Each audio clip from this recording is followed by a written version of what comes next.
एक तरफ Gaza Israel Hamas युद्ध के चलते लगातार धधक रहा है, दूसरी ओर हूती लड़ाकों ने फिर से अपने तेवर दिखाने शुरू कर दिए हैं। यानी यमन के विद्रोही गुट ने एक बार फिर इजरायल पर कहर ढाना शुरू कर दिया है। शुक्रवार तड़के हूती लड़ाकों ने सेंट्रल इजरायल और वेस्ट बैंक में हवाई हमले किए। इससे इजरायल के कई इलाकों में मिसाइल हमले के अलर्ट सायरन जोरों से बजने लगे। इजरायली मीडिया की माने तो सुबह करीब 4:30 बजे हूती लड़ाकों की मिसाइल इजरायली एयर स्पेस में दाखिल हुई। इससे प्रमुख बस्तियों, शहरों और कब्जे वाले इलाकों में लोगों में हड़कंप मच गया। हूती विद्रोहियों ने दावा किया कि हालिया हमला अब तक का सबसे आक्रामक हमला रहा है। इसमें तेल अवीव, यरूशलेम, रमनगन, रिशोन लेजियन, पेटाज, टिकवा और बेत शेमेश समेत कई इलाकों में असर देखने को मिला। इजरायली बलों ने भी माना कि हूती विद्रोहियों ने सुबह सुबह इजरायली सैन्य अड्डे को निशाना बनाकर मिसाइल हमला किया।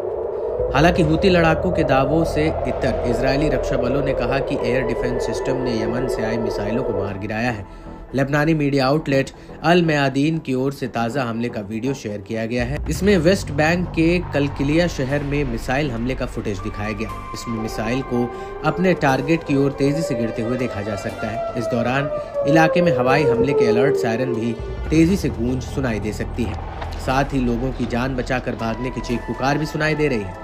बता दें कि यमन के लड़ाकों ने हाल के दिनों में इजरायली ठिकानों पर अपने हमलों को बढ़ाया है। इसमें लंबी दूरी की मिसाइलें और ड्रोन शामिल हैं। माना जा रहा है कि हूतियों के हमले से इजरायली लोगों के डर और खौफ के दिन फिर से शुरू हो गए हैं। एयर डिफेंस सिस्टम का ताव दिखाने वाले इजरायल पर अब आए दिन हूतियों की मिसाइलें घुसपैठ कर रहे हैं। हूती विद्रोहियों की अपने घर में ही तैयार खतरनाक मिसाइलों ने अब इजरायल के एयर डिफेंस सिस्टम की काट निकाल ली है।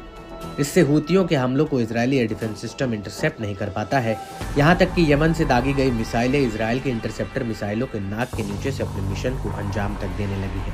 इस बीच हूतियों के प्रवक्ता ब्रिगेडियर जनरल याह्या सारी ने खुलासा किया कि मिसाइल ने अपने सटीक टारगेट को हासिल कर लिया है। इससे इजरायल को बड़े पैमाने पर नुकसान पहुंचा है। इतना ही नहीं, हूतियों के लगातार हमलों ने ये जताने की कोशिश की है कि प्रतिरोध का गुस्सा अभी ठंडा नहीं पड़ा है। ईरान समर्थित प्रॉक्सी गुट अभी भी इजरायल को दुनिया के नक्शे से मिटाने के लिए आमादा है।